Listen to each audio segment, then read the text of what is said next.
anticipated rap album in history. Doggystyle was. We through with the chronic. It's all about you, Snoop. You the hottest thing coming out the West Coast in a long time. And Dre gonna produce it. And when Dre produce an album from top to bottom, you can't lose. Tell us what we should expect on the new album. Gangsta shit. You know what I'm saying? Smooth gangsta shit. We're here at Tower Records in Marina Del Rey, where this is really the hottest album on the shelves right now. Since the album was released at midnight last night, at this store, they've already sold 130 CDs and about 100 cassettes. It could be the hottest album ever. Get it before it's gone. Nobody had ever in the modern era had their very first album go number one. Triple platinum album is $30 million to the record label. It's more like $45 million on the retail level. Death Row became the core of Interscope, which became the core of Warner Brothers' music money-making machine. After the Snoop album came out, it was all gravy. Had to play that real quick. You know what I'm saying? I like that footage. Speaking about podcasts, we live 6 p.m. Eastern Standard Time. A little late because of fuck. Boy Mike says, got the good homie with me, Amaro Laddie 1. Peace. Yeah. My good brother from Northern Ireland, Var Crack.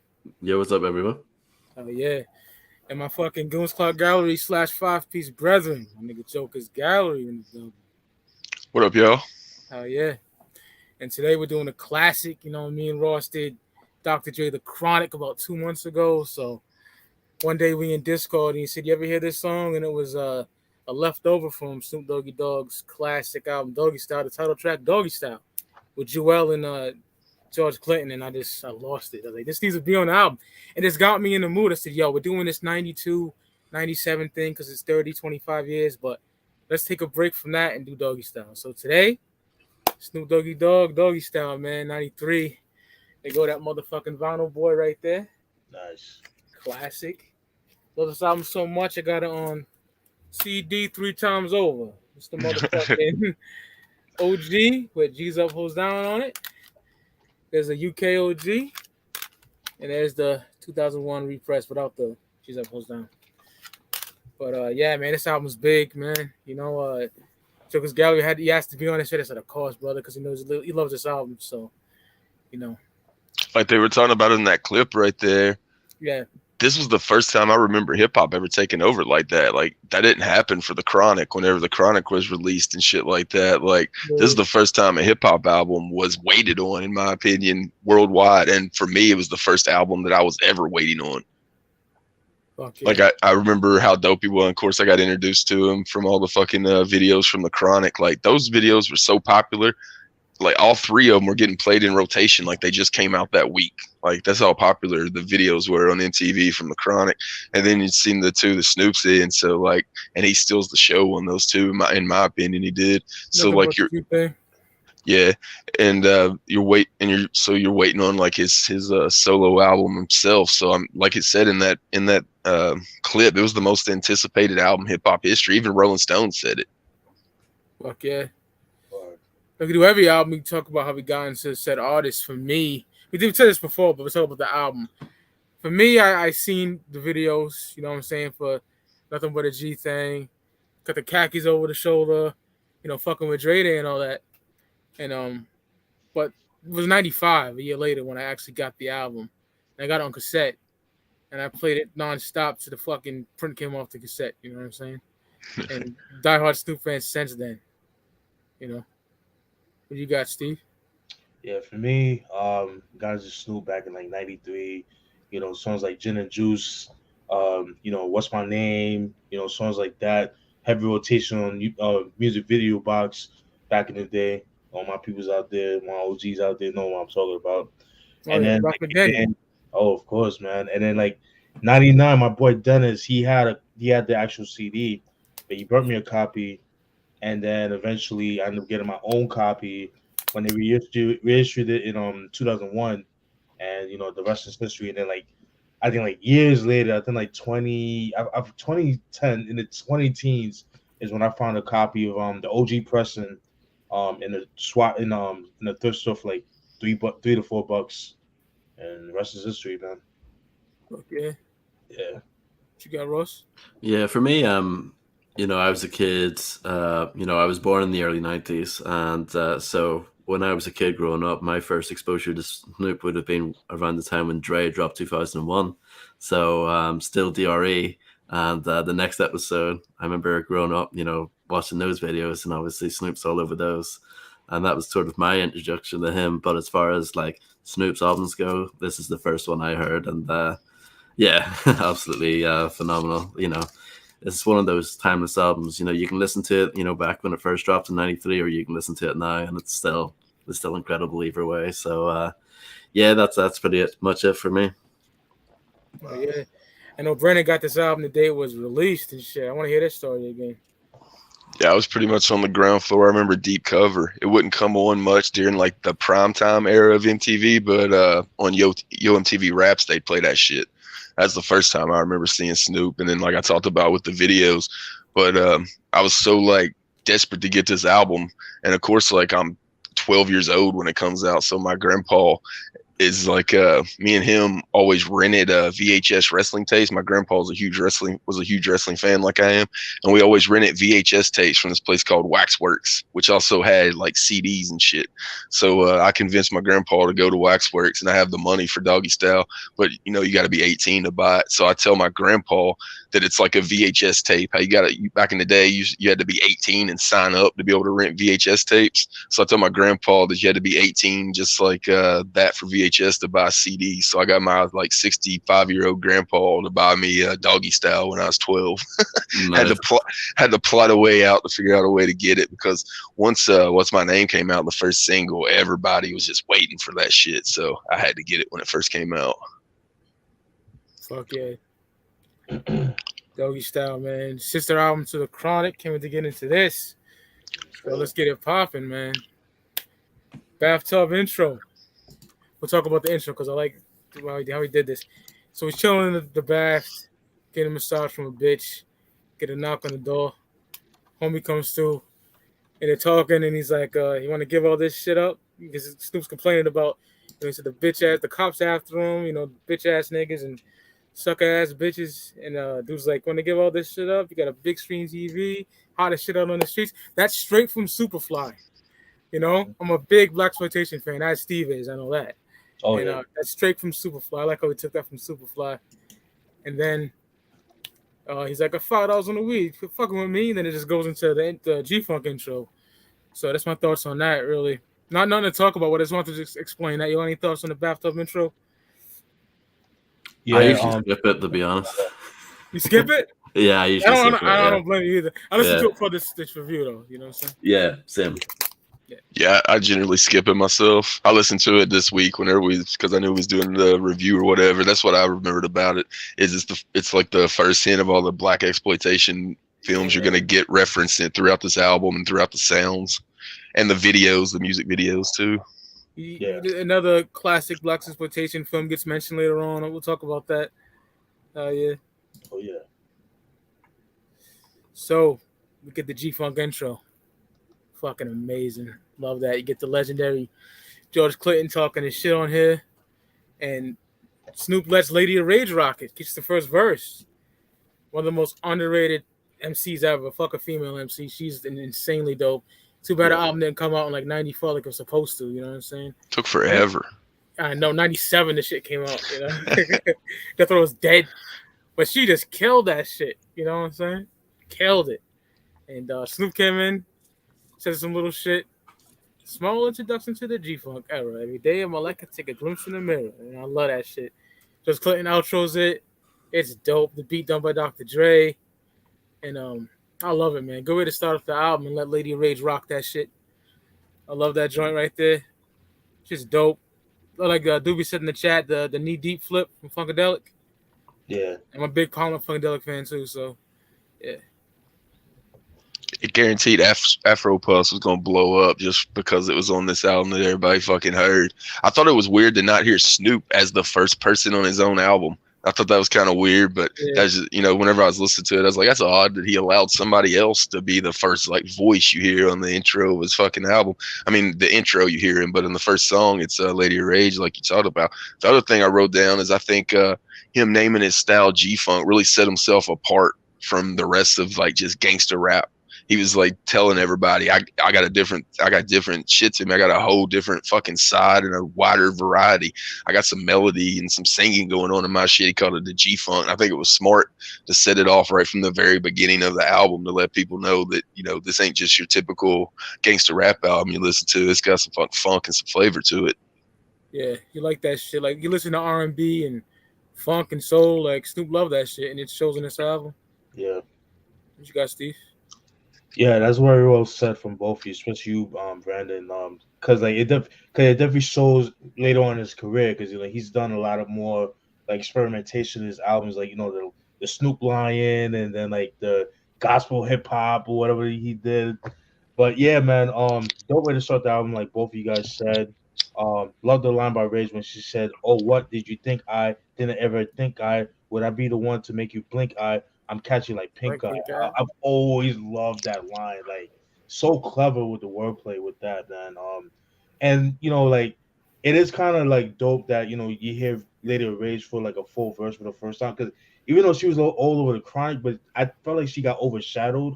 But like with this album, she kind of like showed it, and eventually, like Brandon said, you get Afro puffs, and yeah, man, and yeah, dope way to start the album. Love the vibe of the beat and things of that nature. So it's my thoughts on that. Get the Scooper Cooper, because the niggas talking shit. It's fire. Snoop sets up another rapper later on in the album too, like another future rapper that blew up, and I think it was a lot to do with Snoop. We'll get to it later on, but it's dope that he's putting other people on. Fuck yeah. Yeah, I love this song too. I think it's a fantastic way to kick things off. Yeah, it just sort of does a great job of introducing you to, what the sound of this album is going to be like, mad funky. And yeah, I think it was really dope of him to choose to put Rage on. It's kind of like the first like MC that you hear. And yeah, I think she did a fantastic job.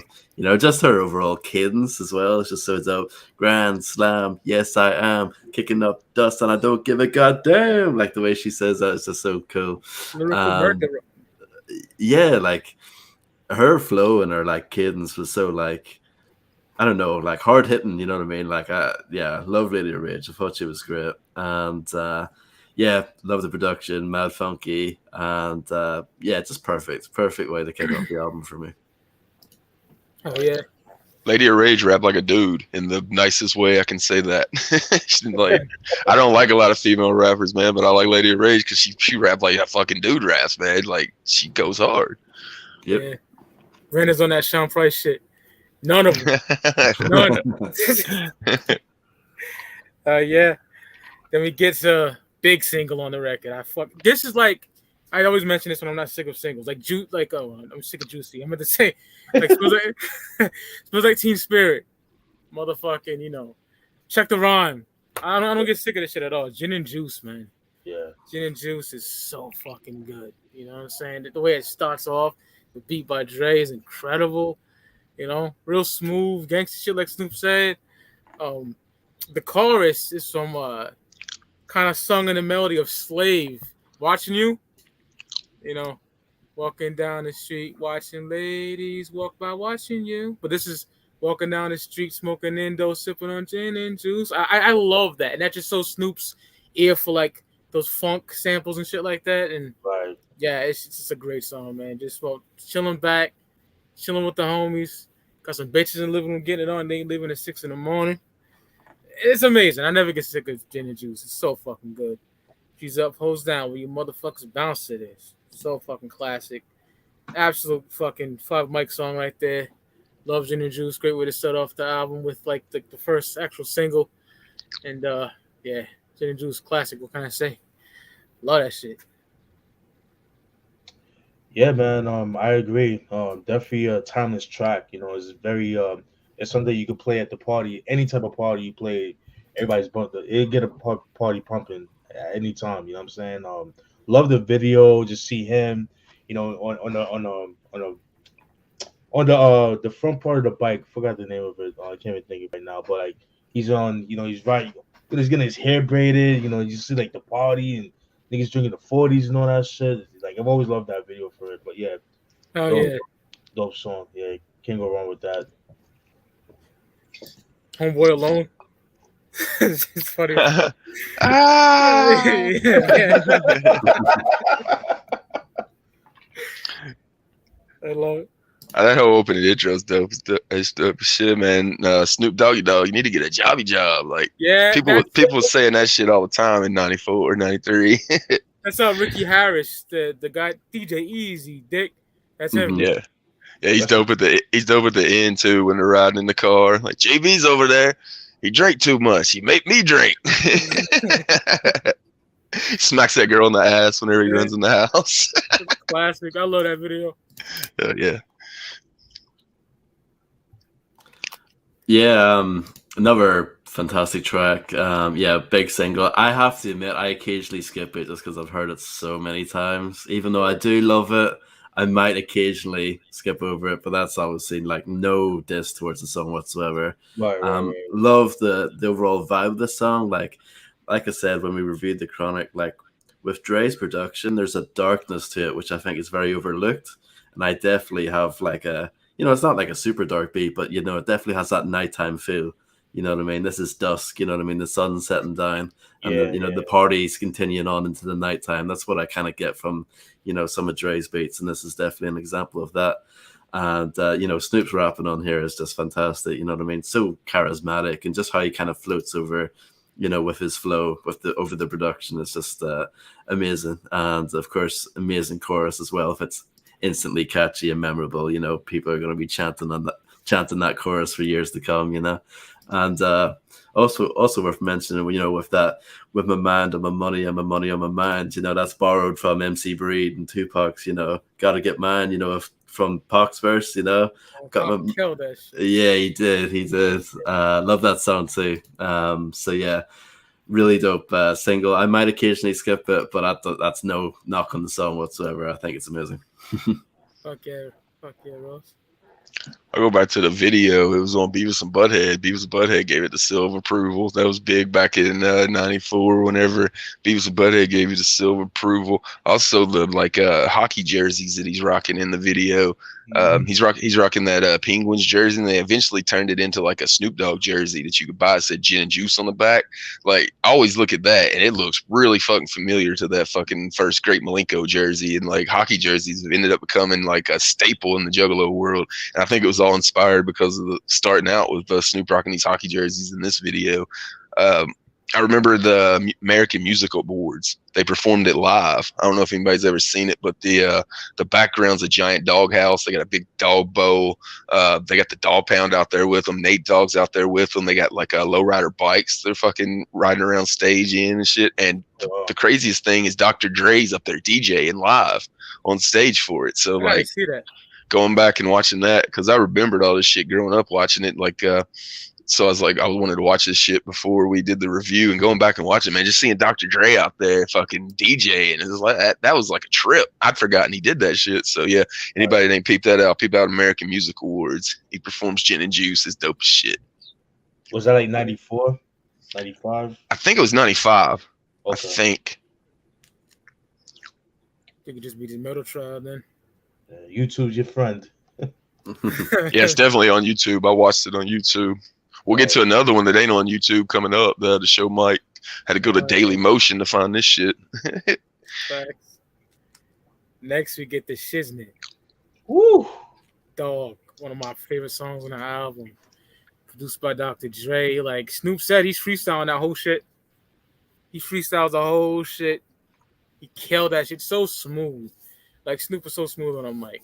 So lay back in the cup, motherfucker, for you get shot. It's 187 on the motherfucking car. Like that shit is so hard. Oh my god, I love that shit. It's even on the Ready to Die intro. You know what I'm saying? When Biggie gets out of jail, C-74, Smalls, and they're playing that shit in the back. Dog, amazing. The shit is so fucking good. Always one of my favorite songs on the album. He just freaks that shit, just freestyling, spitting gangsterisms. Wow. Love that shit. Yeah, that's my thoughts on the Shiznit. What you got, Steve? Yeah, that's definitely one of my favorites as well, man. I've always loved the beat for it, like that organ and the doom, doom, doom, doom, doom, doom. Yo, that shit just goes hard. Yeah, he was in on it. Like, I love the line when he said, grab it, have it, stick it to the plug. It's Snoop Doggy It's I got a fat dub, sack of the chronic in my back pocket low. Need myself a lighter so I can take a smoke. Yo, I love that. Just like the way he said it is just so ill, and the overall vibe of the beat is just a guy has like that really dark, ominous, like mad scientist vibe to it. It kind of reminds me of something that you would hear like I could see it being played like from Tales from the Hood. Like I could see that being played in the scene. Oh like, shit! You know what I mean? It just has that vibe to it. You know what I mean? So yeah, that's my thoughts on that. One of my favorite tracks of the album. Okay. Yeah, I love this track. Yeah, another fantastic track from the album for me. Love the beat, just so like you guys said, funky, but at the same time goes hard. You know what I mean? Just something about it, that bass line, and I love like the flute in the background and stuff like that. Say it's just so far, and you know, Snoop. You know, as soon as he comes in, you know, popping, stopping, hopping like a rabbit. When I take the Nina Rush, you know, I got to have it. Like, you know, from that point on, it's like, yeah, this is another classic right here. And yeah, I love it. It's another fantastic track. Got nothing bad to say about it whatsoever. Just Snoop doing his thing at his absolute best over absolute fire production. What else can I say? Fuck yeah. It's all about the G-Funk setting them apart from everybody else, and this is an early track on the album that lets you know just that. Like Mike said, it's got that 187 on the Undercover Cop reference to the throwback to the fucking its original track that busted him out nationwide, so that was dope. And I just thought it was a good way to follow up, like, arguably the biggest track on the album, one of the ones you knew was going to be a single going into it. Like, you know that song's of course good because you more than likely probably heard it on the radio or on MTV and went out and bought the album. But the next song that plays is this, and it tells you the rest of the album's going to be just as good as Gin and Juice was. Whenever you hear that a fucking track that wasn't a single or a video is going to be released, or they're not going to be released, and it's still that good. It's just an album cut, so it gets you ready for the rest of the album because you're like, damn, this ain't going to be no filler if this is what's following the big single. Because usually you take a break after your big single. You know, I got a couple tracks I can just kind of sleep through to get to the next good song. Nope, not with this one. Okay, it's nonstop. There's bangers. And man, this one right here, Lodi Dodi. Fucking Slick Rick, Get Fresh crew cover. That's the first hip hop song I ever heard. Nice. Uncle had the vinyl, and it's the first, basically a cappella. You know, Dougie Fresh beatboxing. And Snoop did this justice. Heard some people say they don't like this. I fucking love it. It's smooth. It's gangster. I prefer Snoop's version. You know, he just bitch been around before my mother's born. Fire. It was some old bitch trying to get with him and shit. No, he switches the lyrics up. You know, but like with your wrinkle pussy, I can't be your lover. That shit. Like, he did this thing on that real smooth. He shouted out Slick Rick in the beginning too, you know. Yep. As he should. Yeah, Lodi Dodi is a great cover song. I love it, man. Snoop, you know, made it his. Great shit. Did justice for sure. Yeah. Deck Sally in the face, punch her in the eye, punch her in the belly, and stepped on her feet, slammed the child in the hard concrete. Yeah, yo, underrated track, man. Like you said, him paying homage to the great Slick Rick, man. He probably did a whole cover, but like you said, like he, you know, switched up the lyrics a little bit for his taste.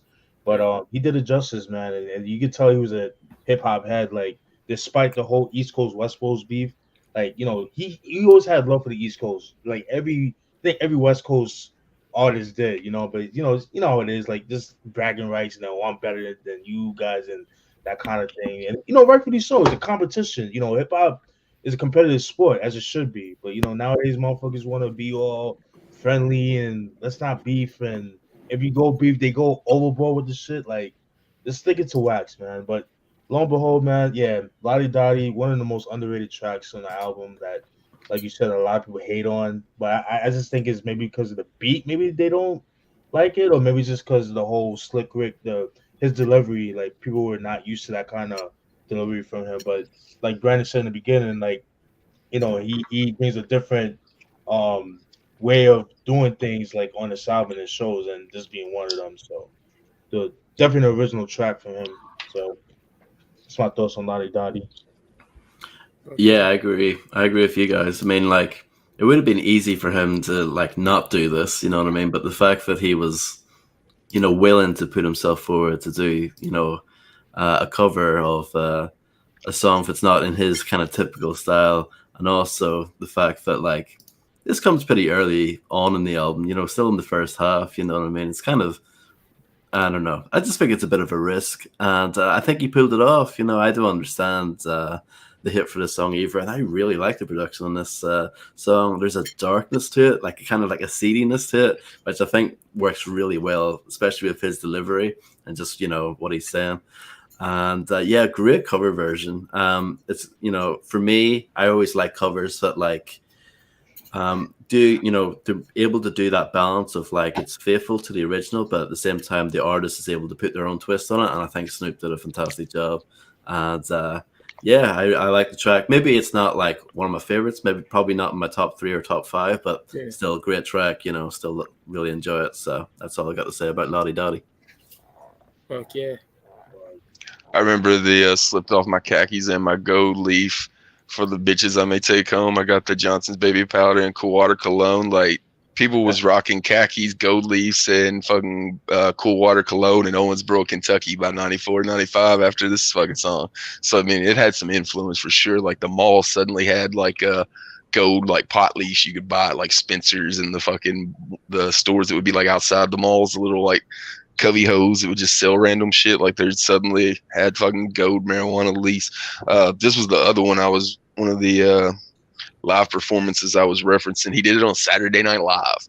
They always let artists do 2 songs on Saturday Night Live. I'm pretty sure he did one of the big hits for the first one and on the second one. And I remember watching this shit live. He's like, y'all want to hear some rare shit? And they don't show this on the video, but he's like, y'all want to hear some rare shit? He's like, what y'all know about Slick Rick? He's like, y'all want to hear Lodi Dodi? And the crowd goes crazy. And I remember me going crazy because it's like a song you never thought you'd hear live. And like his second song was Lodi Dodi that he performed live on Saturday Night Live. He had the Dog Pound sitting behind him on the on the stage, like helping him out with the backing vocals. But it was him with a band live, no backing vocals of himself at all. So he's really flexing his skills of how good he fucking sounds with just a backing band and himself. Like, there's no backing track, there's no DJ out there playing the music behind him. It's fucking just a band and him singing along. And I think he picked that song to show people, like we've been talking about. It's kind of a running theme. The G-Funk shit, man. He's just showing people he's different with that out there with a live band and making it sound good as fuck. He was wearing like a Tommy Hilfiger fucking polo shirt. It looks mad 90-ish. And like as soon as he was rocking that shit blew up. Like, Hilfiger blew the fuck up after that performance. And I thought it was funny because he's doing like the clean version. So not only is he singing along, he's also remembering the clean version of this song right until he gets to the last fucking line. So I guess he figures out that, you know, if they kick me off, I've already got my shit out. So like he's doing the clean version all the way up until with your wrinkled pussy, you can't be my lover. And fucking he says the dirty version of it once he gets to the very end. Yeah, that shit was dope, man. I never seen that shit before either. Yeah, it's not on YouTube. It's on Daily Motion. If anybody wants to see it, just search Snoop Lodi Dodi Saturday Night Live and it'll come up. It's a dope performance. Great breakdown, gentlemen. Hell yeah. That's dope. Now we get to Jesus Christ, one of my favorites. Murder Was the Case. Oh, man. Produced by Dr. Dre and Daz Dillinger. Fucking hell, man. Yo. Intro. Snoop gets some rivals. You know, they gun him down. And he's dead, you know what I'm saying? But he makes a deal with the devil. So he starts, producing music. But then he gets locked up because he gets fronted some keys. And just the way he breaks it down, is amazing. Storytelling at its finest, Snoop does on here. Mm-hmm. Just the grimy shit. He's mad dog and niggas because I just don't care.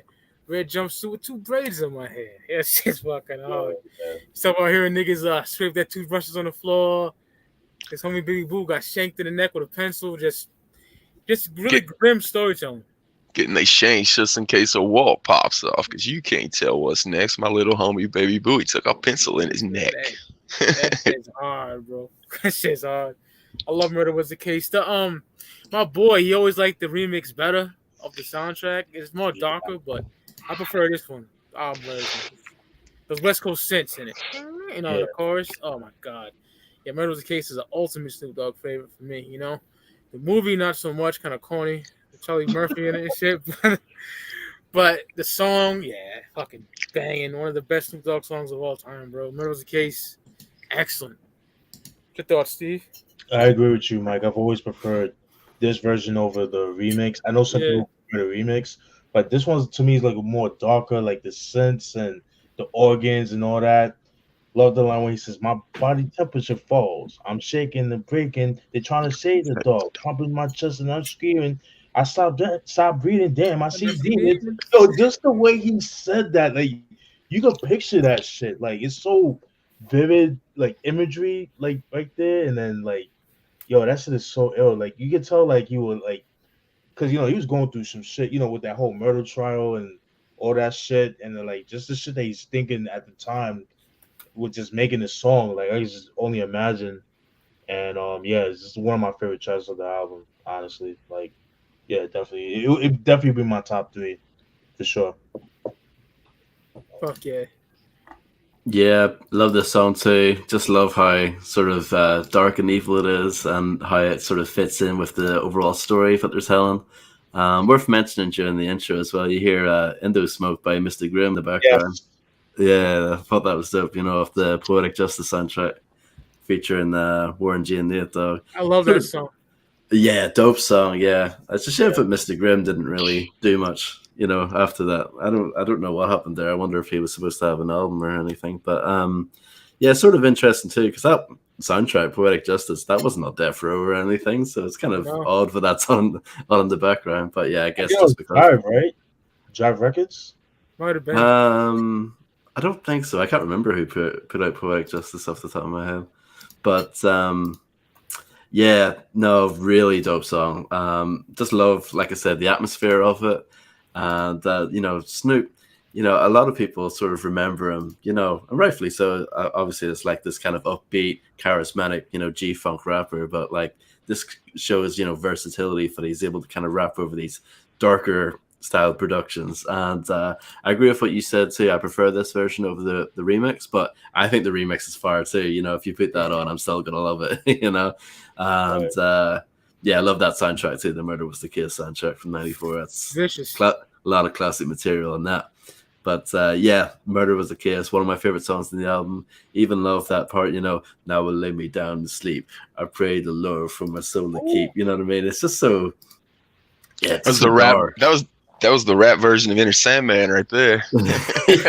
Yeah, pretty much. Yeah, they're absolutely classic for me. Fuck yeah, Ross. Great breakdown, brother. Thanks. Yeah, I dig both versions of it, remix and original. I go original. Like you said, it sounds darker. So, of course, being like a juggalo into dark music, I dig that. I dig the original one a little bit more. The movie is corny, but it was dope that they put out a fucking movie. That's the first time I remember like that happening. Like an artist putting out a movie themselves. I remember artists getting with like big directors and shit, but this seemed like this was in-house made, that they were putting that shit out. They premiered it at Jack the Rapper, that convention, and I remember renting it as soon as it came out. And I mean, I don't think it was that bad. I think it's aged kind of poorly. It's funny that Charlie Murphy's in there. They got clips of it in the music video. I always thought that was super dope that they used it to tell the story throughout the music video. With the big thing I remember about it was the MTV Music Video Awards when he was on trial for murder.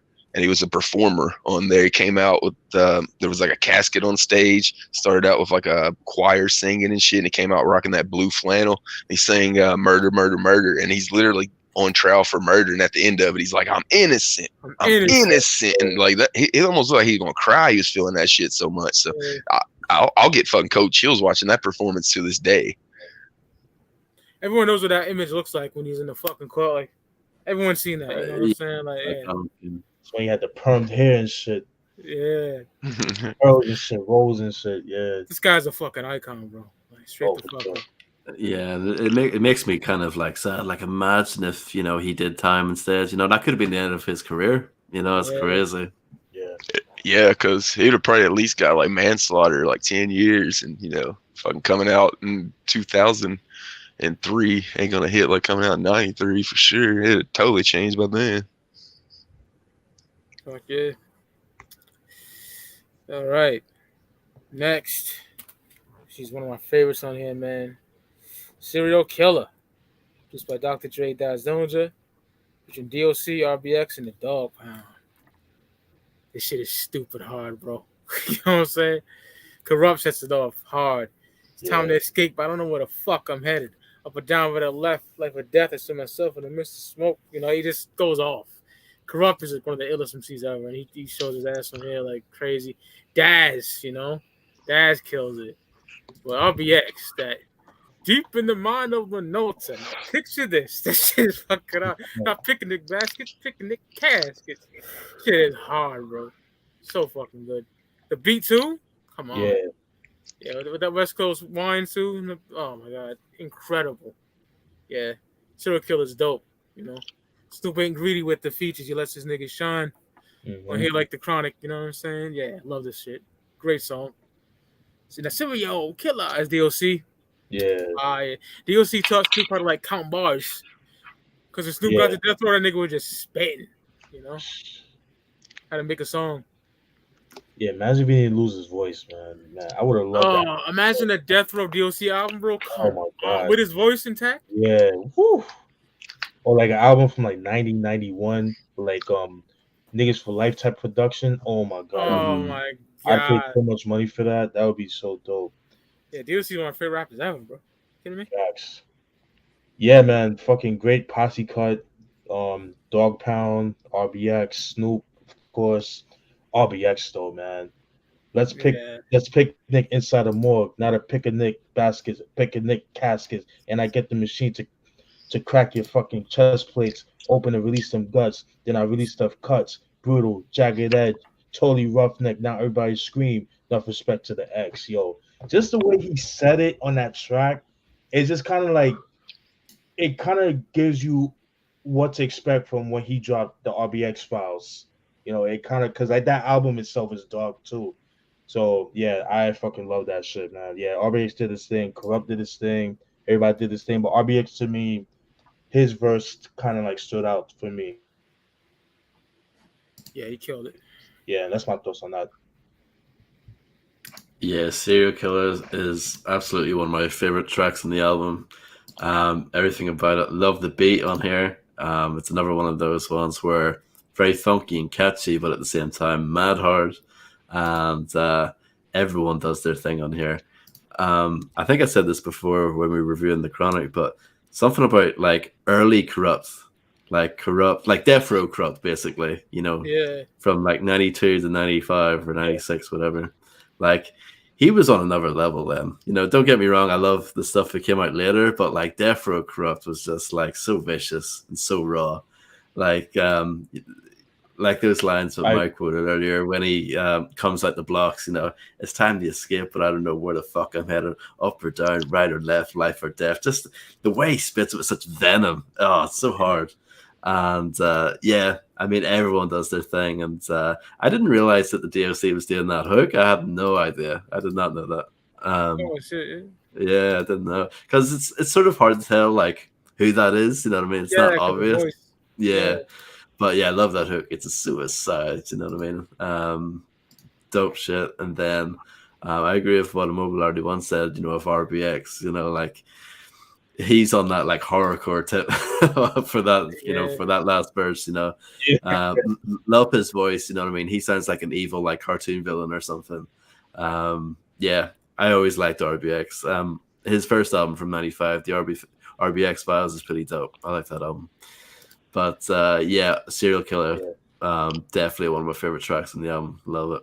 Fuck yeah, brother. This shit is amazing. Yeah, that suicide. It's a suicide. That shit could be a Nodis chorus. You can hear Isham on this fucking song, man. My like, nigga. It's such like a on a level of horrorcore that it's on the level of that shit. That's how good that they pulled that shit. That ain't their forte, and they pulled that shit off like fucking Isham and Nodis would, man. Like you can't do it any better than that. The other note I wrote while I was listening to it this week is it gives me vibe of West Coast Killers. Remember that song that was on Dre's Aftermath fucking release? East Coast Killers, West Coast Killers. Yeah, that it reminds me of that song when I was listening back to it. And RBX was on that. Yeah, I think that's what does it. Yeah. Absolute banger. Yeah, it is. Next is my favorite single release off the album. I worship this shit. Who am I? What's my name? Not sick of that at all. That Atomic Dog sample, bro. The chorus is just infectious. You know? And Snoop just rides that shit lovely. One of my favorite videos of all time, too. You know? You love me. Listen to my doggy style. So smooth. Like, dog. It's amazing. Niggas can't fuck with morphing into dogs and shit. That was dope, that video. The niggas can't fuck with that. Yeah, it's so fucking good. Cause I never hesitate to leave a nigga on his back. Yeah. Yeah. Dre talking shit. Yeah, dog. It's incredible. I love this song so much. I never get sick of it. The sound quality too. Like all Death Row albums sound incredible, right? This song just sounds pristine. I worship what's my name? Yeah. They sound better than most albums released today. Facts. like Dre said, he's like, I want to make albums sound like Thriller. He said that. You know, he did, man. You know what I'm saying? Like, so fucking good. Like, when I was a kid, I just remember that there's a lot of cuss words in here, and I like it. You know what I'm saying? I used to love that shit when I was a kid. I fucking love it, bro. Like, never get sick of this. I love this song. I can talk about this all night, so I'll let Steve go. I love it, man. Classic. You good, man. You good. Yeah. Mr. 187, the motherfucking cop. TikTok, never Glock. Never the Glock. Just some nuts in the cock. Robbing motherfuckers, then I killed the blood clots. Yeah, man. Love this shit, man. And, yo, I mean, it's a song. I love this song. I've heard it a lot. So kind of like what Ross said about Gin and Juice is how I felt about this song. But anytime I see the video, I mean, it puts a smile on my face. Like, it's so gutter, man. You see Long Beach, just here representing Long Beach to the fullest. Just see how it is, how they get down over there. It's just so dope. Seeing the VIP, rest in peace, the VIP records. Like, they all look so young too, man. Like Snoop's hair, short as shit. Like it's crazy. Yeah, it's dope, man. And yeah, just love it, man. It's kind of like makes you appreciate what you have now, because like from back then to now, it's like people would never get to experience stuff like that. You know what I mean? So just like seeing that, just I love seeing stuff like that. But yeah, that dope song, timeless track. You know what I mean? But yeah, can't go wrong with that. Another thing too, there's some controversy with this track because Emmanuel Dean, he was like an in-house producer for Death Row Records. They said that he actually did the melody of the beat of the key. Yeah. So like Doobie said Emmanuel Porkchop Dean's on the keys. So like Dr. Dre did the drums on the MPC 60, but the actual like the melody and the bass line and all that was all Emmanuel Dean, but he never got credit for that. So fucked up. Yeah. Rest in peace to him, by the way. Oh, yeah. Somebody else should ain't pay. Yep, surprise. Yeah, I love this track. Yeah, unlike Gin and Juice, this is one. Yeah, I can play this anytime. I don't know what it is. Maybe I just haven't heard it as much. But yeah, as soon as it starts off, that intro, and then it kicks in. You know, bow, wow, wow. You know, the dope pounds in the house. Just as soon as it kicks in, it's like, yo, I love it. You know what I mean? This is one I never get tired of. And, you know, it's just an ultimate kind of party track, ultimate sort of like summer track. You know, feel good vibes throughout the track. And, you know, Ready Made as a single, absolute classic. Not much more to say. It's the perfect introduction to everyone, you know, saying, you know, this is me, I'm Snoop Dogg, this is what I'm all about. And, you know, funky, vibrant, but at the same time, you know, he gets his gangster shit in there as well. You know what I mean? It's hard. So, yeah, it's got all the elements in there. And it's a absolutely fantastic single. I agree wholeheartedly. Can't get enough of that shit. Yeah, I'll jump on it being a fantastic single. It was the one that led the album. It was the first video that came out, and just to show how successful it was, there was 2 million pre-orders for this album, an all-time record. 2 million pre-orders, and it was because of this fucking song and how good it was. The video was so dope. Fab Five Freddy was the one that came up with the concept of the video of morphing into dogs. Wow. Heard Snoop talk about that on an interview, and the morphing into dogs, man. I remember my homie Billy Masterson was heavy like metal rock dude, never listened to rap or anything, but he owned a Rottweiler, and he marked out so much for this video. He bought this fucking album, his first ever like rap he ever listened to, just because the fucking dogs, there was a Rottweiler in the fucking thing. So that video worked on every level, man. It got everybody hyped for this fucking album. And the other thing I wrote down was I thought it was funny that like 5 years later, Dre basically used the same exact strategy with Eminem for his first single. Instead of calling "What's My Name," it's called "My Name Is." Like, he basically used the fucking single to get the, you know, his new artist's name out there. So he went back to the tried and true tactic for Eminem, and it worked for him too. Facts. Great single. Can never get enough of that. Next, we got "For All My Niggaz and My Bitches," featuring the Dog Pound Lady of Rage. It's basically a Dog Pound Lady of Rage song, you know? Yeah. Yep. Fucking love that shit. It's produced by Daz Dillinger and Dr. Dre. That shit's hard, man. The chorus is so fucking dope. "For my niggas and my bitches, raise your motherfucking hands in the air." Shit's so fucking good. And if you don't give a fuck, like, we don't give a fuck. And again, Corrupt. You know? Oh, yeah, he stole the show. So slow your roll. I'm in control like Janet. That shit is hard, bro. Like, punchlines up the ass. Daz is dope on here. Lady of Rage as well. Dope ass song. The beat too. The production on here is, you know, bar none, just soil. You know, I packs his strap like I kicks it. You know, oh, Corrupt's nasty on him, man. And you know, Daz does his thing too. And you know, great shit. Lady of Rage, great song. Love it. For my niggas and bitches. Not one of my ultimate favorites, but it's definitely a dope song. Word. Fuck No, yeah. I agree with you on that. Was not my favorite track, but it's still a dope track nonetheless. Yeah. Ross, I do agree with you. I would have loved a solo album from him, like 94, 95. Yeah. Like hard beats like that. You know what I'm saying? Love the line by Corrupt when he says, "You're headed my way, nigga. You best hit a U-turn quick." So what's happening? I'm capping shit up like a Western flick. The kingpin of the click, top notch, 17 shot Glock cop. So all niggas drop. Whoo! Killed that shit. Fire, bro. And so imagine Murder Was the Case type beats over him rapping over those type of beats. Oh, I'll pay good money for that. You know what I mean? Or like fucking rat-a-tat-tat, like beats like that, like shit like that. And that would have been dope. But yeah, not one of my favorites, but they all did the thing. Yeah, so that's my thoughts on that song. Yeah, I actually really like this track. Again, this is another one with kind of like a dark vibe to it. This is definitely sort of like a nighttime kind of track. And yeah, love the chorus on this one. Another sort of instantly catchy track, you know what I mean? I can imagine, you know, Dog Pound performing this live and like, you know, getting everyone waving their hands in the air, you know, singing that.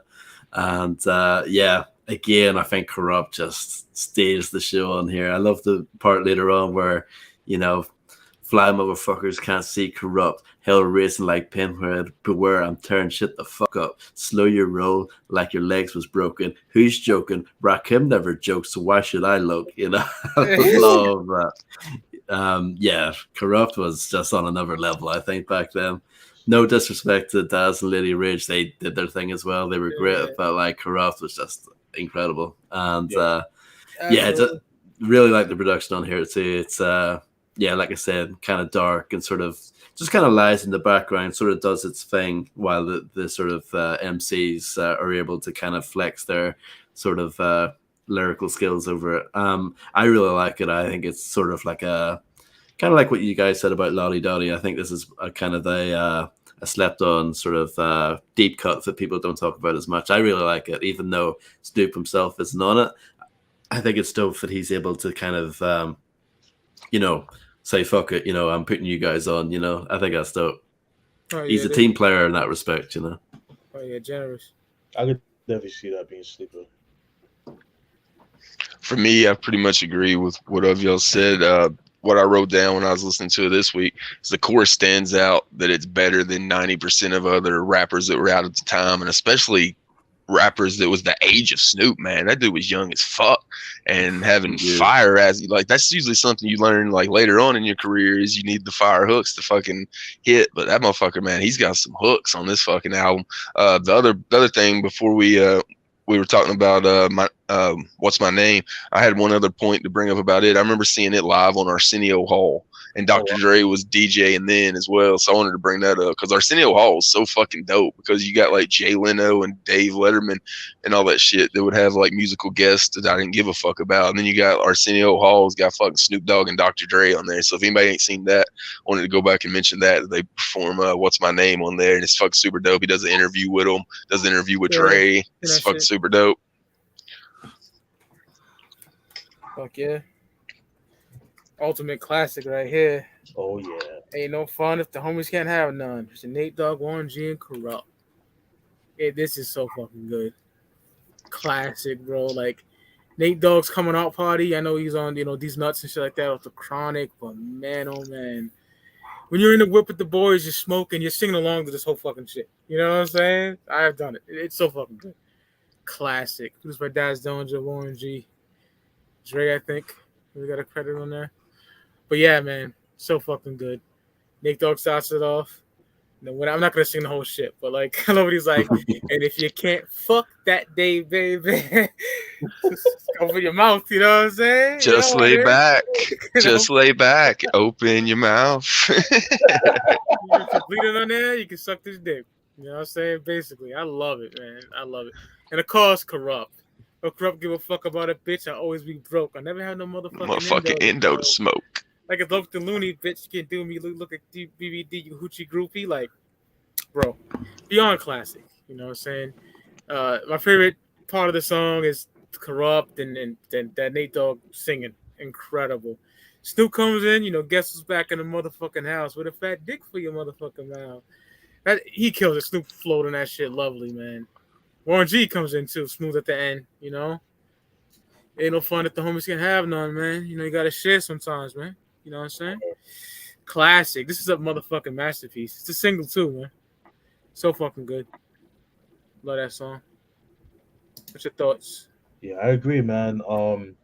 Anytime I get with the homies, man, we always gotta play this song when we pregame or we're going out, about to go out to bar hopping. And we always gotta play this in the car or or we pregaming. I'm gonna be real. I always feel like Nate Dogg stole the show. Like everyone else is kind of like I didn't really care about any of his verses. Nate Dogg to me stood out for me. This should have been a Nate Dogg solo track, in my personal opinion. Damn, nigga. That's how much Nate Dogg. That's how much I love Nate Dogg's part. Like he just stole the whole show, in my personal opinion. But everyone else was good, but Nate Dogg just stood out the most for me. But yeah, man, classic track. Definitely missed Nate Dogg, man. Just like his voice, his vocals, his hooks, man. It's just like so infectious, man. Yeah, that's my thoughts on that. Timeless track. Nate Dogg stole the show for me. Fuck yeah. Yeah. Love this track. Another one of my favorites on the album. Love the smooth production on here. It's definitely more Daz. It's definitely a Daz production, more of like a Dre production. Yeah. You can just tell. But yeah, for sure. I love the intro to Ricky Harris. You're back at the Jack-Off Hour. This is DJ Easy. It's probably my favorite, part that he did on here. And I agree as far as like Nate Dogg's verse. He sets it off lovely, and that's definitely my favorite part of the song. Just how he ends it off at the end. Because that last part, incredible, absolutely amazing vocal performance from Nate Dogg. And this is one of those like sexual tracks that's dope, you know what I mean? It's very hard to pull that off, but it's done in such a way that's so fly and so like humorous at the same time, because there's definitely some funny stuff on here. When Nate Dogg says, "And you even lift my balls," you know what I mean? It's definitely got some humor to it. But it's fly, you know what I mean? It's very entertaining because, like we sometimes say on here, like some sex tracks are like pretty cringe and they're annoying, but not this song. This is an absolute, this should be in the Hall of Fame as far as sex tracks are concerned, in my opinion. And I think everyone else did a fantastic job on here as well. Corrupt did his thing, you'll never be my only one, trick ass bitch, love that, even the hook, it ain't no fun if the homies can't have none, from Nip. That's dope again. All the hooks on this album are so good. And Snoop Dogg and Warren G, they did their thing too. Warren G, of course, doing his Indo Smoke thing again. Inhale, exhale with my flow. He's done that again. And just love this song. It's one of my favorites on the album for sure for me. And an absolute bona fide classic. Got nothing bad to say about it. Oh, yeah. Great breakdown, brother. For real. Thanks. Yeah, it's one of my top 3 favorite tracks on the album. I'm usually not much like of a sex song, like freak song type dude either, but this song goes so hard, man. It's like She Ain't Afraid from Twisted that I gotta like it. You don't even think of it as like a bitch song or a freak song because it's just so well done. I really like Warren G at the end. He comes in, man. He's like Mike said, he's all smooth at the end and shit. Oh, hey, now inhale, exhale with my flow. 1 for the money, 2 for the bitches, 3 to get ready, and 4 to hit the switches. Motherfucker, that made me want to go out and get his full solo album. Whenever I heard that shit, like I wanted to hear like a full one. Because like I've been talking about liking Snoop's G-Funk so much, they just showed a totally different style. He mixed rap with fucking the G-Funk really well, like Snoop was doing. So that stood out to me immediately. Corrupt's lines, one of the most famous fucking lines in hip hop. Mike already said it. Corrupt gave a fuck about a bitch, I always be broke. Like that's one of the most famous lines in hip hop history. The other story I had about the song is back before Snoop like really took off, whenever he was first doing like promo for the album, he was like doing interviews with like shitty interviewers. It wasn't just like, he wasn't in the top tier like interviewers just yet. He was just now promoting his first album. So like some shitty interviewers got through there, and the dude like brings up, should Snoop be ashamed of the lyrical content in this song? So Snoop immediately gets mad. Like Snoop's all like normal, happy looking Snoop, and then like as soon as dude brings this up, Snoop's like, oh, attitude changes. And then the dude quotes a line from the song that's not Snoop's, and Snoop says, well, that's not me, that's a guest on my album. I let my guest on my album have the freedom to say whatever the fuck they want to say. And then the dude quotes another line thinking it's Snoop's, and Snoop says, that's not my line either, that's another, I just told you that, like I let people on my album speak their freedom. He's like, now if you got anything I said in this song you want me to talk about, say it. And the dude can't say nothing. So Snoop goes, well, you know what? My line from this song is, guess who's back in the motherfucking house with a fat dick for your motherfucking mouth, and just stares at the dude. Like Snoop got pissed, man. Oh, Do what? Is that on YouTube? Yeah, it's like this like 25-year-old dude wearing a suit that looks like it's his dad's suit, and it's old as shit. Yeah. Search Snoop Dogg 94 interview. It should come up. I think that's what I was watching when it came up. But yeah, like Snoop just gets mad. And then at the end, like dude never does like name a Snoop line. So he just says it for him. That's great. I love that. All right. Next, we go to another one of my favorites, Doggy Dogg World. Got the Chronic break right before it, though. That's iconic. The small Chronic break. Hell yeah. What do you say? Hell, fuck you say? Can get a motherfucking moment of silence for this small Chronic break. Bitch like Harry Mills with the Blue Note should never go platinum. I treat a bitch. Right, nigga. Yeah. I treat a bitch like 7-Up. I never have. I never will. That shit. That's classic. Yeah. Like before we'd start the first hit of like a bong or something, or the blunt, so everybody would know that we're smoking, to get in here and get in the rotation if you want to. Like me and my homies always say, can we have a motherfucking moment of silence for this small Chronic break? And then we start playing, like, we stop the music, say that, and then start playing the music again. So that was everybody's cue to know that we were smoking weed. So that shit's so iconic that it was a fucking like thing we used in real life. So I had to get a mention for that in there. Of course, you got to mention some of this skits that they're iconic, bro, Yeah, it's classic, bro. So we get the Dramatics on there, Nancy Fletcher, produced by Dr. Dre. Bro, it's so fucking classic. I love it. Smooth shit. Dramatics are fucking legends. So to get them on there is a big deal. Love this song. Classic. Corrupt too. He's one of the stars on this album, I agree. Going out only like Old Dog. Yeah. That's just so fucking good. Corrupt is on this album what Snoop was on the Chronic. Yeah, he's the dude that you heard on this album. Is like, I can't wait to hear his fucking shit. Like Steve said, he should have had the album around solo album in '95 with the production of Chronic and Doggystyle mixed together. Come on, it'd be unstoppable. Ooh. It'd be better than I hate his first album in '98. Corruption, not good. Oh god, I love the single though. We Can Freak It. Oh yeah, I love that song too. Yeah. The West Coast this version wasn't bad, but the East Coast one is it's terrible. It sounded like West Coast producers trying to make East Coast beats. Like it sounded that bad. Like strange, yeah. Yeah. But Doggy Dogg World is impeccable.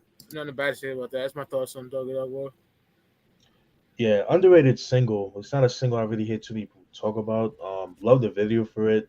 You can definitely tell that's a Daz beat just by the bass line. This definitely sounds like something that could have been on Dog Food. Love that song. Love the album too. Corrupt, man, he fucking killed it. Love the line where he says, "Don't slip. I'm for the set trip to get papers." Style very packing flavor like lifesavers. Ain't that something? Talking shit and I'm dumping. I had your old fucking block bumping. Yeah, love that. He killed that shit right there. Fuck yeah. My thoughts on that. Yeah, another dope track. Just love the overall kind of smooth vibe of this track. Definitely a great song to just kind of chill out to. And yeah, I agree with you guys. Like Corrupt again, continuing to be a problem on this album for sure. Like when he says, "I'm a G like that, strapped with hit hard tactics, a fucking menace, using hoes like tennis rackets." Like he was just so hard. I love Corrupt. And yeah, Daz, he did his thing too.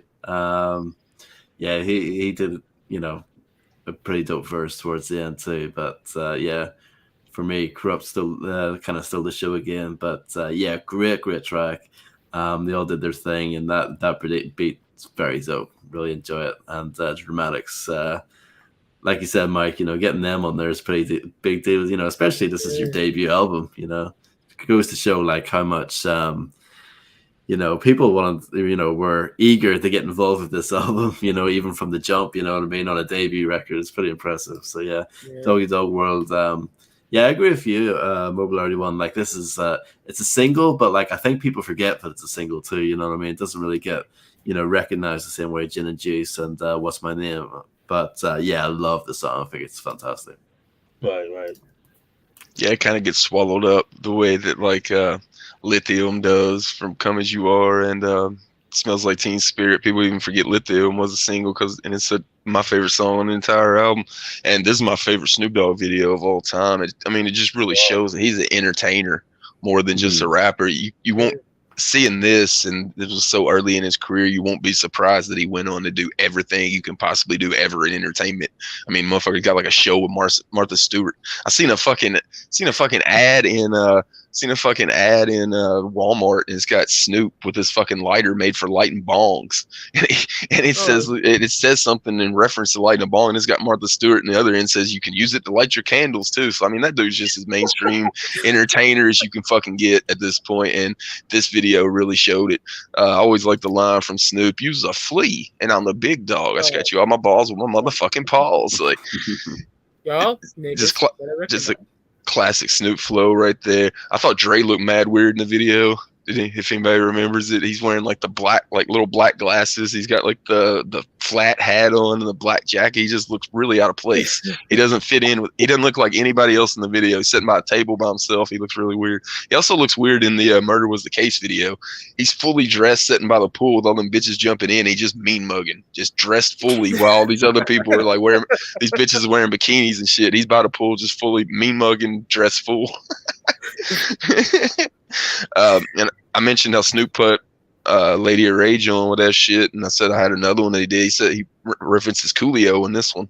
References Coolio, so he mentioned somebody's biggest Snoop Dogg mentions be up from the game when he stepped through the dough, and him mentioning that Coolio right there, it immediately had everybody ready for Fantastic Voyage when that shit hits. Like, oh, this is Snoop's homie. So motherfucker was putting people on consistently, even people that weren't on his fucking album. He just shouting Coolio out right here. Super dope. Yeah. He was down with Dub C in the Match Circle too, so and he's on Death Certificate too. Yeah, I love Coolio. Yep, colorblind. Yeah. Yeah. Yeah, it takes Yeah, a deep classic. I don't care what nobody says. Oh, I agree. Talk about Duggar Dug World, Russ? Yeah. Oh yeah. All right. One of my favorites, G's and Hustlers, man. Get the little intro in the beginning. He's like, "What do you want to be when you grow up?" Kids are saying like a fireman. You know what I'm saying? So, you back there in the French braids. You in With the French braids. Motherfucking hustler. Did I ask somebody? That's Bow Wow. That's little Bow Wow. Oh Yeah. shit! I didn't know that. He's also in the Juice video. He's jumping on the couch. Yeah. Yeah, I knew that, but nah, I didn't know that was Bow Wow, and that's dope. Yeah, that's Bow Wow. That sample. What sample is that, Steve? Oh, I forgot. I know what it is. Bernard Wright. Yeah, Bernard Wright. Yup. Yeah. That it's got like a mad title. It's like Habo Glabo Trippin' something like that. Yeah. Yeah, that's it's shit right there. It is. Yeah, it's far. Like that. Yeah. This is for the G's and this is for the hustler. This is for the hustlers. No back to the G. Snoop just shows his lyrical prowess on this song tremendously. I love this song to death. The beat fucking knocks. Yeah. He's in Hustlers is fucking straight classic, bro. Not much to say about that. Just it's an amazing song. Love it. Getting close to the end of the album and it's just still banger. Classic. Yeah, it's a cool track. Not one of my favorites, but it's a song that if I hear it, I'll bump it though. But not much to say, but not one of my favorites, but cool track for me. Yeah, I'd probably agree with that, but I've got nothing really bad to say about it. Really, it's a dope track. As far as the beat goes, like it's very dope, but like they don't really do much of that sample. It's pretty much played straight. You know what I mean? Because it's I guess the source material is so dope as it is, they thought, let's just kind of keep it the same, and just have Snoop rap over it. But yeah, it's a dope track. I think Snoop does a really good job with his verses on here. And it's I would agree with you on Mobile Already One. It's not one of my ultimate favorites on here, but it's still dope. You know what I mean? It's got nothing, no complaints about it really. So yeah, dope shit.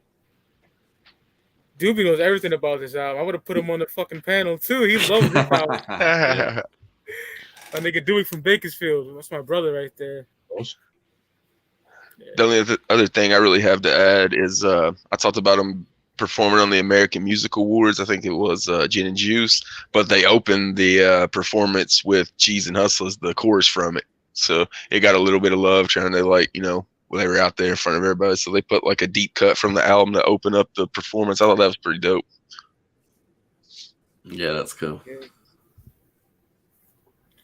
All right. Now we get for the exclusive, the OG press, we get G's Up, Hoes Down. Starts off Snoop somewhere in public.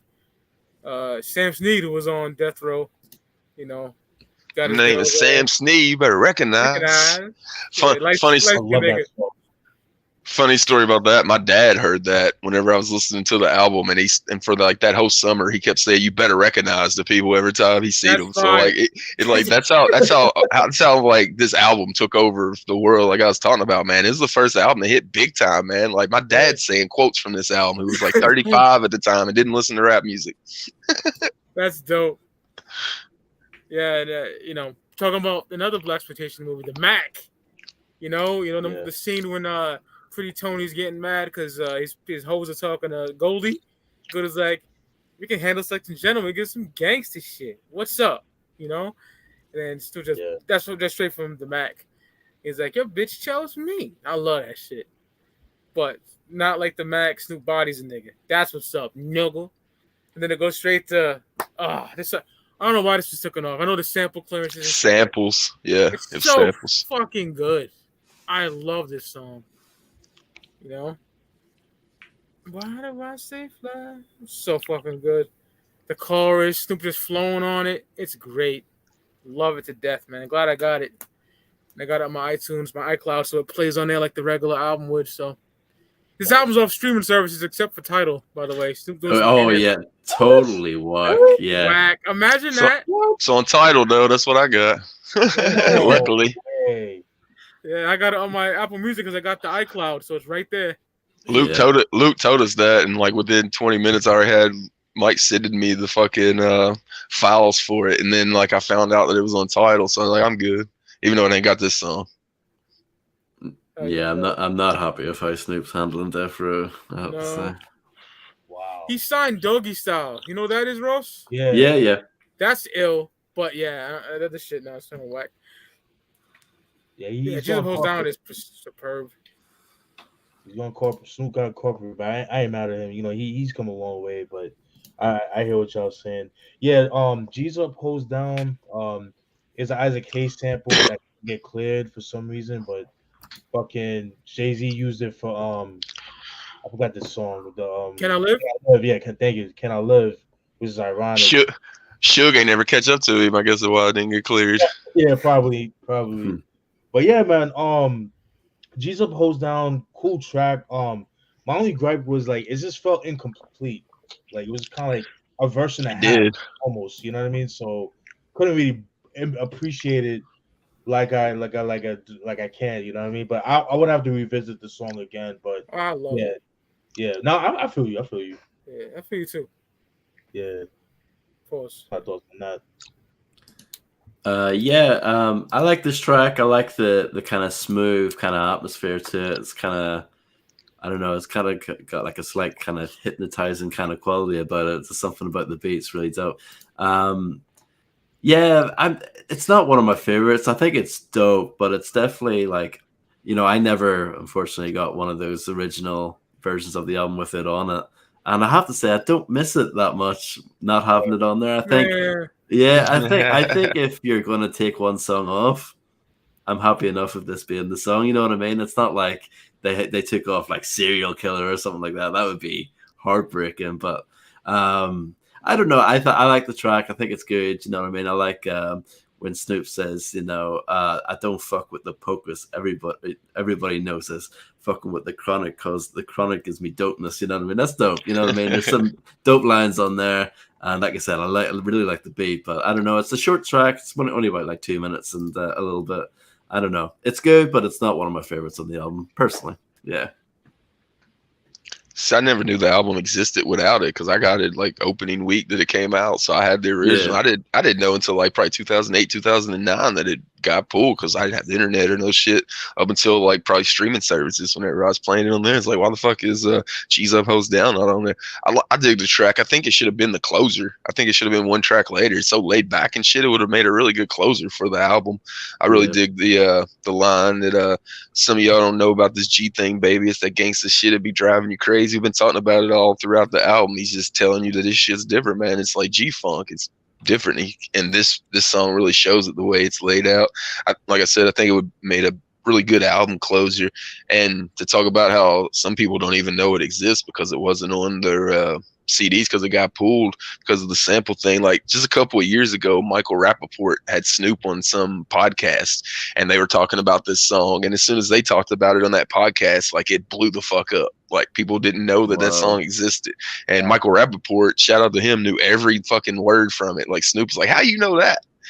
And because, you know, that's like the rare song. And he quoted it, like, you know, he started quoting lyrics from that motherfucking song. So, and when he did that, it really made it blow up. So it finally got some love, like damn near fucking 20 years plus later. Yeah. Shout out to Rappaport. He likes it just as much as I do, nigga. He gets a lot of hate, but I respect his gangster though. You don't fuck with Trump, so that's all I can say. Shout out to him for that.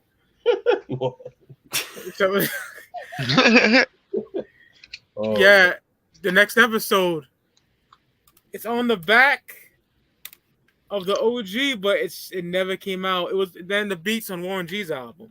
Yeah, that Running with No Bricks. Yeah, they have it on YouTube, but it sounds like shit. But I wish it was on there. Yeah. I really do. Yeah, the Les McCann sample. Yeah. But even the G's Up Holds Down on YouTube kind of sound like shit. Like it's not high quality at all. No. At least the ones that I've seen. Oh man, the album closes with Pump Pump. Oh. Featuring Little Malik of the Illegal, you know, with Jamal. That little nigga killed that shit. He caught a body at the end of that. Snoop came on hard too. in 1993. I'm fucking up every nigga known in the industry. This is so hard. Pump, that beat too, bro. Yeah. Oh, dog, that shit is so hard. We just had the best fight music. The music that got you the hypest to go fight or commit a crime over on our 5-piece show, and this is one of them that could have been in the category for sure right here with that fuck chorus. Blam blam to them for listen to the shots from my nigga Doggy Dogg. I don't That think sounds- he's Jamaican, but his patois is amazing. Always has been. That sounds like something that could have been on a Sublime fucking chorus. It's so fucking different from everything you ever heard on a rap album, man. It's so fucking dope. I could hear Bradley saying that. He's all about that. Yeah, I love it could have been on a Sublime album, a chorus from a Sublime song instead of on fucking Doggystyle. That's fucking crazy. It just shows you the variety of music on it, like we've been talking about. That G-Funk shit just totally hits different than just normal gangster rap. That's my uncle's favorite song of the record. Yeah, Pump is fucking crack. What you got, Steve? Yo, it's my favorite track of the album too, man. Fucking love this song, man. Just from the intro, Little Malik fucking killed it by the illegal. Shout out to Jamal, Lil Jamal. Yep. Fucking Snoop when he says, "When I was locked up, I couldn't wait to get loose." But because back in the day, on the side where it's at, a nigga had to have a fat sack, and I was a fool. Don't make me have to grab a strap and go rat-a-tat-tat. Nigga slapped to a motherfucking face, he fall. Love that. Y'all niggas see the Doggy Dog. Ooh, I'm on a rude boy coming with the wickedness. Shut the fuck up and listen while I'm kicking. Woo! Little Malik, when he says, when I come, nigga, I come wicked. Don't need no permission. Motherfucker, I'ma kick it. Niggas sweat my shit. I wet him up with the biscuit. Make him up the shot. I don't stop. It don't stop. Till them all drop. Make up your mind. Go pop a slang rocks. Just stop riding on the next nigga jock. I'm strapped with a Glock in your block and ready to loose on the list. First imitator that I spot. Yeah, he killed that shit. And the scene on Above the Rim when fucking Kyle was pumping iron to that song. That shit is so hard, man. Love that shit. Oh, and Above the Rim. Above the Rim, yeah. Yeah, he's like lifting weights and push ups. Yeah. That shit was so ill, man. Yeah, love that shit, man. Pump, dope way to end the album, in my personal opinion. Yeah, Pump. I love this song too. This is another one of those tracks for me that's immediately catchy and sort of funky, but this is definitely one of the hardest beats on the album for me. That dum dum dum dum dum dum dum dum. Yeah, it's just menacing, and love that. Pump. Yeah, it's just that intro to kick things off. Snoop comes in. He kills it. Talking about the G-Funk family. He killed it, and like these guys said, Lil Malik, he did a fantastic job. I love the part where he says, MC of the year, you fear, I got something for them niggas in the front and the rear. You know what I mean? It's like, ooh, that's hard. You know what I mean? I love this track. What a great way to kick off the album with great way to end off the album with an absolute banger. And in my opinion, one of the hardest tracks on the album, if not the hardest. That beat alone is just crazy. And I think that they both killed it. So that's my thoughts on Pump. Crazy. And of course, as well, that hook, of him saying, blam, blam, blam till they fall. He was doing that on the Chronic as well. On that, the day the niggas take over, off the Chronic, sort of doing that again. And like you said, Mike, his patois is dope. You know what I mean? He did, Snoop wasn't really known for doing that, but when he did it, it was dope. So I got no complaints about Pump. One of my favorites on the album for sure as well. Fuck yeah, brother. Pretty much the only note I have left that you all didn't touch on was the beat. Like Ross was talking about, is so fucking crazy. It reminds me of the Deep Cover beat. It's one of those fucking grimy, fucking go hard at you beats, and it's definitely an interesting way to close out the album. It's talked about all these other songs is so infectious with the hooks and shit, and shows like the G-Funk shit. This song goes fucking hard to kind of remind you I can also do that shit you heard me do on Deep Cover. Just close out the album. So I think it's a dope ass album closer. Like I said, I still think G's Up, Hoes Down would have made a better closer, but I ain't got no problem with this song at all. The song itself is fucking dope. Fuck yeah. Make it catch a case. Yep. I'm sure. Yeah, plenty of cases were caught with that. A lot of drive-bys used. That was gonna say the soundtrack, so a lot of drive-bys right there. Fuck yeah. Oh man, buddy. Doggy style. You know how we do it? We give a top 3 songs, get a mic rating. Top 3 songs for this record off for me has got to be Murder Was the Case, the Shiznit, and G's Up, Hoes Down. I love it that much. 5 mics, easily. Like Snoop went from a shy MC in interviews, his heads down, to now I see him on a Corona commercial just today when I was watching WWE Network. You know what I'm saying? It's the dudes everywhere. You know what I'm saying? My grandma loves Snoop. You know what I'm saying? Yeah, my mom loves Snoop. Snoop don't even look at the camera in them early Dr. Dre videos. He's not even looking at the camera when he's rapping. He's looking down at the ground fucking rapping. He's so shy. Yeah, he broke through that. Hell yeah. What you got, Steve? Yeah, my top 3 is pretty much similar to yours. The Shiznit, Murder Was the Case, and then Pump Pump for me. Yeah. And 5 mics, man. Like Brandon said, man, like this album broke ground. Like to be the most pre-ordered album, I think, of all genres, not just hip hop. It's just like the impact this album left on in music history, not just hip hop, just music history. Like there's no other albums touching this album, just like the impact that it had, in my personal opinion. Fuck yeah, it's what he was going through with the murder trial, and which is unfortunate because he couldn't really enjoy the album, the album's success, because he was going through the trial, and which is why Dogfather, unfortunately, which I have a new appreciation for Dogfather, but he was making that album, like he was practically broke because all that money that he got from this album he had to put into to Lawyer, which is unfortunate, but. Yeah, man, fucking love this album. Definitely one of the best albums come out in '93. Out of the West Coast. You know what I mean? Yeah, and I also heard, like, back then, Suge wasn't that good at, like, paying guys. He would give them things, but, like, like houses and cars and stuff. But, that doesn't really mean anything because he can easily take that stuff away, So, yeah. Yeah, my top 3 tracks for Doggystyle, I'm going to go with Serial Killer, Murder Was the Case, and Pump Pump probably, but this is one of those albums where you can pick any 3 tracks and you can't go wrong. There are absolutely no bad tracks on this album. Snoop, he showed the world that he was destined to be a superstar with this album. I love his flow, his voice, his overall kind of charisma. I know, people say, he took, from 3-2 or whatever, and he did, he was influenced by 3-2, but like Snoop was one of a kind. And even to this day, like, you can pretend to sound like Snoop, but there's only one Snoop, you know what I mean? And yeah, absolutely. And, production on here from Dre and Daz, like, is, unbeatable, especially at that time period, just incredible.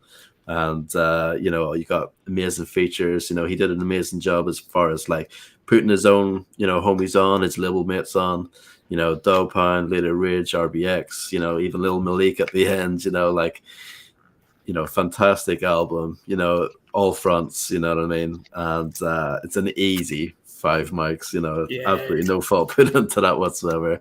It's one of the greatest albums in hip hop, probably one of the greatest albums, period. It's such an easy listen. I was listening to this earlier today, and it just flies by. Like it's 50 odd minutes or something, but it just flies by. It doesn't feel like that amount of time at all. So yeah, Doggystyle, easy 5 micer for me. Word. Okay. My three tracks. I got Murder Was the Case, Lodi Dodi, and Ain't No Fun. But it's hard to pick 3. I'm down with any song on this fucking album. So to pick 3 is really fucking hard to do. You was talking about him putting people on. He even put his cousin Joe Cool on that drew the fucking cartoon on the cover of the album. He was putting everybody on he knew. So that's super dope. I think this album was like the Nevermind of rap. Like, NWA and Ice Cube solo albums kind of set the stage, kind of like Mother Love Bone and Facelift did, but it was Nevermind that knocked it out of the park and made fucking grunge relevant and knocked everybody else off. And I think that's what NWA and Dre did. It set it up for this album to knock it out of the park, and it was so fucking good it accomplished it. It reminds me of when Lemmy used to say that before there was rock and roll, like all there was your mom's music, and then Elvis and the Beatles came along, and we never looked back. That's kind of what this was, man, because rap hadn't popped nationwide. Like there was people doing it, but until Dre and Snoop came along, man, that was when everybody accepted fucking rap. And now, like, look at rap now; it's taking over the entire world. Like there really is not much rock left because rap is just taking it over on the radio and shit like that. So it went from, and I don't know if that happens without this fucking album. If this was a flop, I don't know.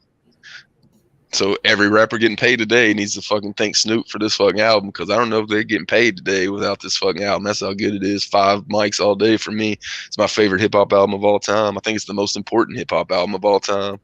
Hey, fuck yeah, bro. Only thing I can think of big as this was like Ready to Die and Gives You That Shrine from 50, like that big anticipation. Got a super chat. Get Rich is the only other rap album that I put in that category with it. Oh, for sure. $20 super chat. Dope album. Thank you, brother C and Cino. Made no sense leaving those tracks after the release album. Peace out, fellas. See you on the flip side. Yeah, he knows the Speaky Club slogan. My guy, thank you for the super chat, bro. Much appreciated. Hell yeah. Much love. Yeah, it was definitely not being able to pay for that sample that got G's Up, Hoes Down kicked off the album for sure. Because like we was talking about, there wasn't a whole lot of money going around in the rap in them days. Like Snoop was broke going into fucking Dogfather. And Fucking Pac couldn't bail himself out, and he'd been famous for fucking like 4 or 5 years, been in movies and shit. He didn't have bail money. Like there wasn't a lot of money going around in rap, so they just didn't have the money to pay for that clearance. Like obviously that's the only reason that I can think of that they wouldn't have put that song on there. Moving forward, they did release it in 2006. Finally, it got released officially. Or some shit. Yeah. Yep. Yeah, I know it's late. Go ahead, Steve. No, my bad. That song Doggystyle you mentioned. Yeah. I remember it's on the Death Row's Lost Sessions. I have that compilation. Yep, that is, yeah. It's incredible. Those songs. That compilation, I was like songs that he made between Dogfather and Doggystyle. It's pretty dope. But without his permission, of course, he didn't really put that out. So, but I fucks with it though. Fuck yeah, brother.